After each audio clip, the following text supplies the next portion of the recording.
Hello, AP Psychology students, and welcome to Section 3 of Chapter 5 on Consciousness. Today we're looking at exploring the dream world. Oh boy, we're going to get a little weird today.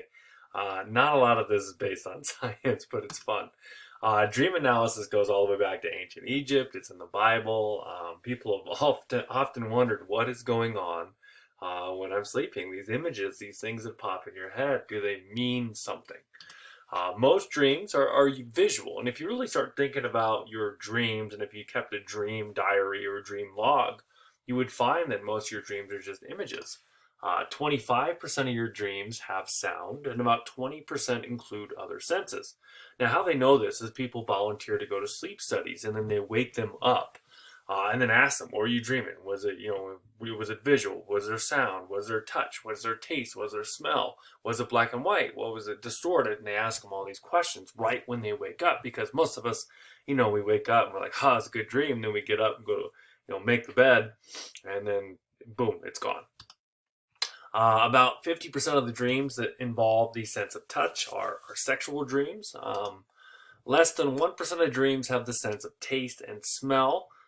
That's largely due to, those are chemical senses. You kind of need the chemical presence to really sense that. If you really think about it, your dreams in black and white, or are they in color? Are they both? Do they go back and forth? Is the background blurry? Do your dreams involve family and friends, people you know? Are you in your dream? You ever had a dream where you weren't actually there? People are absent from their dreams about 10% of the time. It's almost like watching a TV show. Half of the people in the dreams that we have, we know them, which means half of the people not in our dreams we don't know, which is a little weird. And so some scientists and some people think that we cannot generate a human face. We can't make one up. Our dreams and people that are strangers are all based on people we've seen in passing, in the airport or the mall or in school. 4% are animals. Yay. So moving on, there are lucid dreams when you dream and you know you're dreaming and you can control it. So you have almost like this cognitive awareness. You have this consciousness while you're unconscious. You know this is a dream, and then you can manipulate them. And there's techniques to basically have lucid dreams. And I'm not sure how to do that. You can look it up on the internet. Freud believed that dreams were the royal road to the unconscious. This is how you unlocked what the id and the ego were thinking. He believed that every dream had meaning. And so if dreams brought about unpleasant feelings, the rational part of the mind had to distort it to make it seem weird. Otherwise, the person would wake up. Dreams resemble psychosis, a severe mental disturbance, especially some of our weird, wild, crazy, wacky dreams. When people always tell dreams, they always say, "Well, this was really weird." Basically, don't judge me because I'm not normally like this. Our dreams are all weird, so you're fine. There's the manifest content, is what we consciously experience, and then there's the latent content, which is the hidden meaning of dreams from unconscious symbols. So some Freudian symbols, the fun ones. If you're driving a car, riding horses, crossing bridges, steps, going up steps, ladders, staircases, it's sex. I mean, it's Freud. Candles, snakes, tree trunks, anything that's elongated, you guessed it right there, the penis. Balconies, boxes, doors, any enclosed spaces, envelopes, those are vaginas. Any smooth-fronted house is a male body. A house with ledges and balconies is a female body. Kings and queens, or people of power, are your parents. Small animals represent children. Playing with children in a dream represents masturbation. Remember, this is all according to Freud. Wacko. Baldness and tooth extraction in a dream is castration. Falling is a desire to be satisfied or protect state, to go back to your childhood when you felt safe. Bathing is birth. Beginning a journey is dying. Not sure where that one comes from. Being naked in a crowd is wanting to be noticed. Flying is wanting to be admired. Oh boy, Freud's just a wacko, isn't he? So some different theories on dreams. Dreams reflect the ongoing conscious preoccupation. Whatever's happening in the world, we dream about. So sometimes this theory is that our mind is constantly working on things. Most of our dream is what we call day residue. So whatever happened that day comes out in your dreams, in usually a distorted, weird way. So if you watch a movie about samurai, you're going to have samurai in your dreams.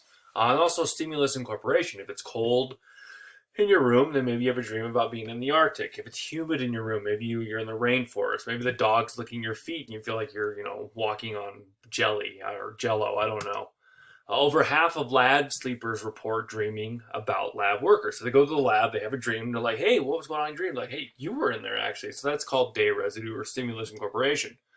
There's the problem-focused approach, which is Gail Delaney's work. The metaphors of dreams convey the true meaning of what's going on. Traumatic experience increases the likelihood to have nightmares. So it's almost like our brain is working on the problems while we're asleep. Dreams provide an opportunity to resolve problems. And so maybe you have this dream where you go to school or work and then suddenly your pants are gone. Basically, that's a symbolic thing that you feel unprepared to go to work or go to school, or you're not ready for that big test that's coming up. The cognitive perspective is they emphasize that current concerns are evident in their dreams, but there's no problem solving. You're not going to fix it. Your brain's not going to wake up and go, I've got it. It's just basically what the mind has been working on. It's kind of what it's into at that time. It's its hobby. Dreaming is a modification of the cognitive activity when we're awake. Dreams are cut off from sensory input. So we don't have the constant bombardment of images and sounds and touch and taste and smell. And so the brain becomes its own input and output, which means that it gets weird because it doesn't have that constant, stuff to work on. So it kind of gets to run wild and do its own thing. It leads to the bizarre aspects of dreams. True dream narratives do not appear until age 7 or 8, where you can actually tell the story and you're a character in your dreams and all that fun stuff. Good old meme here. What if Indiana Jones movies were just dreams of Han Solo while he was frozen in carbonite? If you don't get that joke, you need to watch a lot of more movies. Dreams interpreted as brain activity. This is the neurobiological perspective. Basically, the activation synthesis theory by J. Allen Hobson. The neurons fire spontaneously in the lower part of the brain. The pons controls sleep, and so they're just kind of firing, and the upper brain is kind of like, hey, what's going on down there? You kind of like living in the in an upper floor of an apartment building. Like you're on the 3rd floor, and the 2nd floor or the 1st floor is having a rager party. It's just going crazy, and you hear and you're going basically upstairs going, what is happening? And you hear a crash, maybe you hear a lion roar, and so you're upstairs just trying to figure out what is going on in this party, and you start picturing it. That's kind of what's going on in dreams according to this perspective. And so the pons also controls the eye movement, and so there's basically no psychological meaning. It's just the cortex trying to make sense of all these impulses and all the stuff that's firing in the bottom part of the brain, the lower brain. And so it just kind of makes up its own interpretation of these signals. It synthesizes them or takes what the information has and creates it itself without existing knowledge and memories. It applies it. If the neurons fire in the part of the brain that handles balance, you dream of falling, etc. If it's, something to do with fright, then maybe you're emotional. The amygdala is going to fire. The cortical neurons are turned off during sleep, so new memories are not formed. So this is why we don't usually wake up and remember our dreams. Brain mechanisms cause these dreams, but they don't mean anything. This is I call it the wet blanket approach. Your dreams mean nothing. That's not fun. So if we look at these, all of them have drawbacks. They have the biological has drawbacks. You have the cognitive, you have the problem solving, and you have the Freudian, the psychoanalytical. Freud's theories are flaws because there's no set rules for interpretation. You can go online and look up the dream dictionary, but it's all made up. It doesn't mean anything. They're not just personal hunches. Can you actually solve problems in your sleep? Maybe. I don't know. When you have a big decision, they always tell you to sleep on it. I think the reason why they do that is because it removes emotion from the decision so you can reason rationally when you wake up. Not all dreams are disjointed and bizarre, as the activation synthesis theory states. It doesn't account for the dreams outside of the REM stage because the eyes aren't moving. The cognitive approach can be tested and incorporates many aspects from other theories, but there's always going to be some uncertainty about dreaming. There's uncertainty about conscious thought. So dreaming is just out there. It's wild. It's wacky. Just have fun with it. Enjoy it. That's all I have for today. If you have any questions, let me know.